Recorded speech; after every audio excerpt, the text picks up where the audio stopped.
Hello media கிரிக்ஸ் viewers, உங்கள் எல்லாருக்கும் ஒரு பெரிய வணக்கம். இன்னைக்கான வீடியோ என்ன அப்படின்னா, அஜிங்கியா ரஹானே.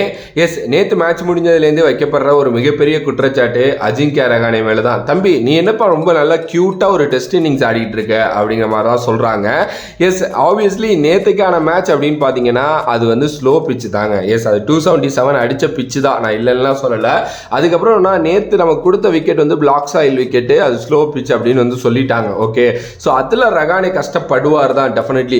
ரஹானேவோட ஸ்ட்ரென்த் என்ன தெரியுமா? ரஹானேனால ஃபாஸ்ட் பவுலர்ஸை டேக் ஆன் பண்ண முடியும். ஸோ பவர் பிளேயில் வர ஃபாஸ்ட் பவுலர்ஸை அடிச்சு நொறுக்கி எடுத்துருவாரு. நீங்கள் எப்போ ஃபாஸ்ட் அவர்கிட்ட கொடுத்தாலும் நீங்கள் எங்கே போட்டாலும் அடிச்சு விடுவார்.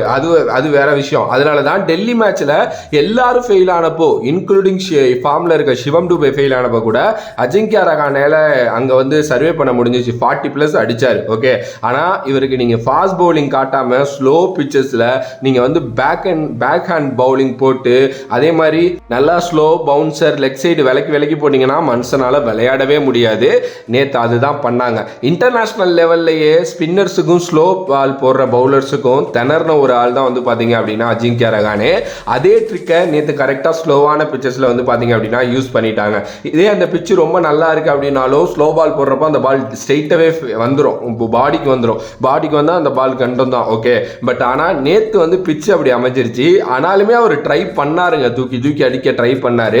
அதனால கேபிட்டலைஸ் பண்ண முடியல. அதனால வந்து பாத்தீங்க அப்படின்னா ஸ்ட்ரெயிட்டாவே அஜிங்கியா ரஹானே வந்து டிராப் பண்ணணும், அந்த இடத்துக்கு வேற யாரையாவது ட்ரை பண்ணணும் அப்படிங்கிறதெல்லாம் நான் சொல்ல மாட்டேன். நிறைய கருத்து வருது சமீர் ரிஸ்வியை ட்ரை பண்ணணும் அந்த இடத்துலன்ட்டு. பட் நான் அப்படி சொல்ல மாட்டேன்.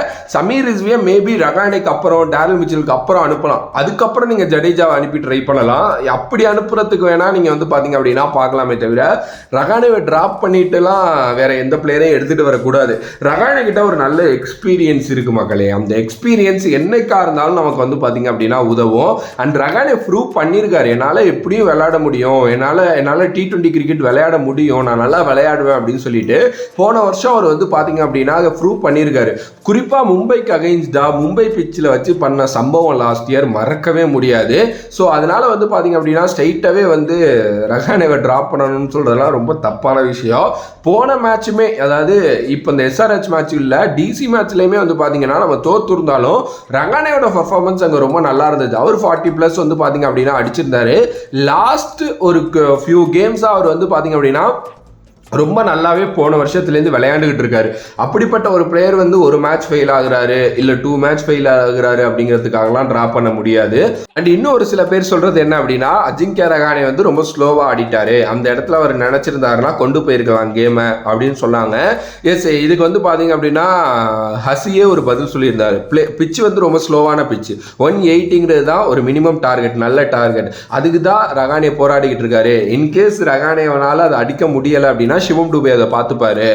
ரஹானே ரொம்ப அடிக்க ட்ரை பண்றாரு, பட் அது ஸ்லோ பிச்சா இருக்கு, அவங்க கரெக்டா பவுலிங் போடுறாங்க அப்படின்னு சொல்லிட்டு ஹசி மென்ஷன் பண்ணியிருந்தாரு. ஸ்டில் அதுல அபிஷேக் சர்மா அடிச்சதுக்கும் அஜிங்கியா ரஹானே அடிக்காம போனதுக்கான காரணம் என்னன்னா, அபிஷேக் சர்மாவுக்கு எல்லா பாலுமே ஸ்பீடா கரெக்டா உடம்புக்கு காட்டினாங்க, பட் ரஹானேக்கு அப்படி காட்டல.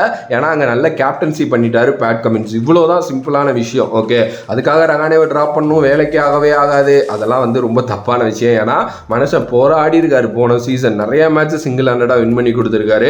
ஸோ எனக்கு தெரிஞ்சு இதுக்கப்புறம் நல்லா அவர் வந்து ஒரு மைண்ட் செட்டோட வருவார் அப்படின்னு நினைக்கிறேன்.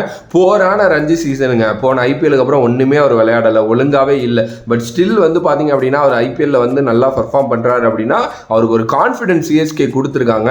ஃபேன்ஸ் ஆகிய நம்மளும் அந்த கான்ஃபிடென்ட்டாக அப்படியே கொடுக்கணும் அப்படின்னு தான் நான் நினைக்கிறேன். இல்லாட்டினா நமக்கும் அந்த 2 ஃபேமிலிக்கும் என்ன டிஃப்ரென்ஸ் சொல்லுங்கள். ஸோ உங்களோட கருத்து இதை பற்றி என்னவோ மறக்காம கமெண்ட் பாக்ஸில் கமெண்ட் பண்ணிட்டு, if you like the video please like, share and subscribe to நம்மளோட கிரிக்ஸிப் சேனல். நம்மளோட